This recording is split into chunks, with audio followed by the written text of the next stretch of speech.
Debenture પરત પ્રીમિયમના નુકસાનના ખાતાવાળો દાખલો પણ એક અગત્યનો છે. દાખલા નંબર 17 એચએનપી લિમિટેડ વાળો, જેમાં 1/1/2000 ના રોજ કંપની 100 નો 1 તેવા 10% ના 60000 ડિબેન્ચરો 5% ના વટાવે બહાર પાડે છે. એટલે આપણે આમ નોંધ જે આગલા 16મા દાખલામાં થઈ હતી એ જ રીતની થશે.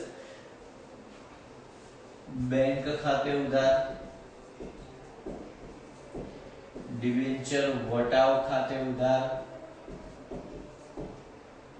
ડિબેન્ચર પરત પ્રીમિયમ ખાતે પરત પ્રીમિયમના નુકસાન ખાતે ઉધાર,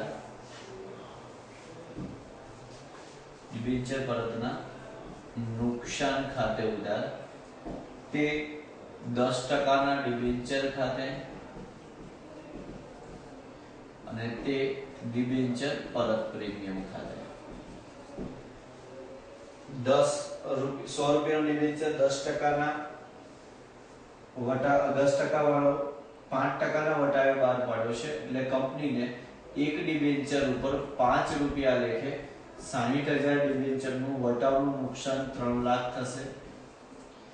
બેંક ખાતે 95 રૂપિયા લેખે મળશે એટલે 57 લાખ રૂપિયા બેંક ખાતે ઉધાર થશે. અને ડિબેન્ચર 100 રૂપિયાનો છે એટલે ડિબેન્ચર ખાતે જમા 60 લાખ રૂપિયા થશે.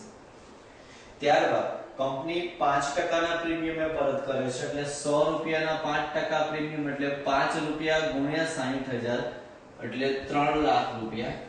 અને જેટલું પરત પ્રીમિયમ છે એટલું ડિબેન્ચર પરતનું નુકસાન થશે.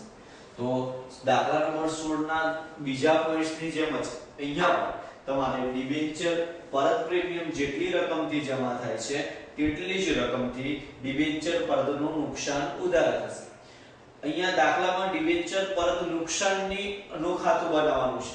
ડિબેન્ચર પરત નુકસાનનું ખાતું ડિબેન્ચર વટાવની જેમ જ જો ડિબેન્ચરના નામે તમે હપ્તે હપ્તે પરત કરો છો તો એની રકમ જેટલો લાભ કંપનીને ડિબેન્ચરનો મળશે તે જ પ્રમાણે માંડી વળવાની થશે. પણ જો તમે ડિબેન્ચરની રકમ એક સાથે નિયત મુદતમાં પરત કરો છો તો દર વર્ષે સરખી રકમ અહીંયા ડિબેન્ચર 5 વર્ષ પછી પરત કરવાના છે. તો એનો અર્થ એ થયો કે જો કદાચ આ જ દાખલામાં ડિબેન્ચર વટાવ ખાતું હોત તો ડિબેન્ચર વટાવની જે રકમ છે 3 લાખ રૂપિયા એ 5 વર્ષમાં માંડી વળવાની થાય. એટલે 5 વર્ષમાં એટલે કે દર વર્ષે તમારે નફા નુકસાન ખાતે 60000 લઈ જવાના થાય. પણ અહીંયા ડિબેન્ચર પરત નુકસાનનું ખાતું છે તો એમાં પણ ડિબેન્ચર પરતનું જે નુકસાન છે 3 લાખ એ 5 વર્ષમાં માંડી વળવા માટે દર વર્ષે 60000 તમારે માંડી વળવા પડે. તો ડિબેન્ચર પરત નુકસાનનું ખાતું બનાવતી વખતે ડિબેન્ચર પરત નુકસાન 3 લાખ છે તેને 5 સરખા વાર્ષિક હપ્તામાં માંડી વળવાનું થશે. એનું કારણ એ છે કે કંપની 5 વર્ષ બાદ ડિબેન્ચર પરત કરે છે.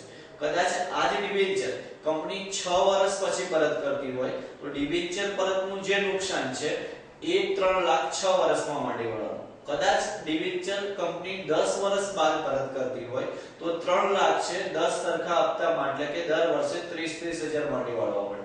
અહીંયા 5 વર્ષ બાદ ડિબેન્ચરની રકમ પરત થાય છે એટલે ડિબેન્ચર પરતનું નુકસાન છે કંપની 5 વર્ષમાં દર વર્ષે સરખી રીતે એટલે કે દર વર્ષે 60,000 માંડી વળવાના થશે. તારીખ 1/1/2000 બહાર પાડ્યા છે એટલે ડિબેન્ચર પરત પ્રીમિયમ ખાતે 3 લાખ એટલે ડિબેન્ચર પરત પ્રીમિયમ 3 લાખ નું છે. દર વર્ષે સરખી રકમ માંડી વળવાની એટલે 3 લાખ ભાગ્યા 5 એટલે 60,000. કંપનીનું હિસાબી વર્ષ ડિસેમ્બરના રોજ પૂરું થાય છે એટલે 31/12/2000 નફા નુકસાન ખાતે 60,000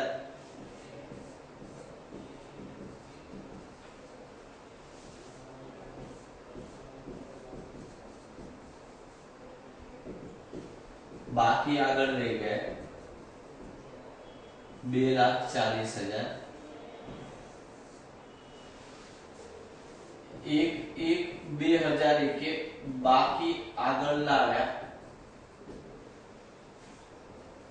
2,40,000 31/12/2001 નફા નુકસાન ખાતે 60,000 માંડી વળવાના. એટલે 2,40,000 60,000 માં ડિવાઈડ એટલે 1,80,000 બાકી આગળ લઈ ગયા.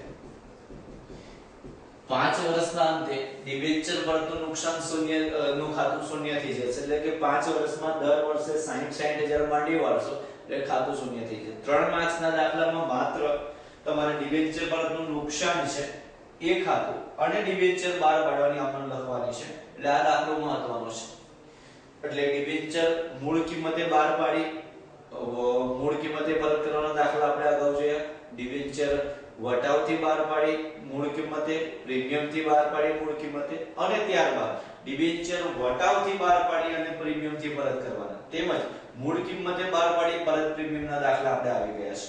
હવે જુદા જુદા અવેજથી ડિબેન્ચર કંપની પરત કરે છે.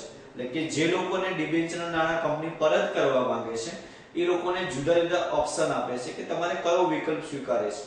એમાંનો એક સારો દાખલો છે કે જે પૂરો દાખલો નહીં, કદાચ આંશિક દાખલો, અંશતઃ દાખલો પણ પૂછાવાની શક્યતા છે.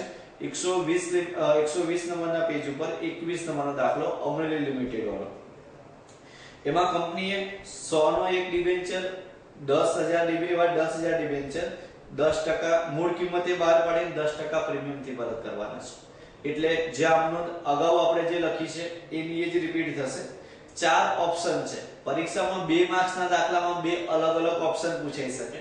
કદાચ 3 માર્ક્સનો દાખલો હોય તો 3 અલગ અલગ વિકલ્પથી ડિબેન્ચરના નાણાં પરત કરવાના પૂછાઈ શકે છે.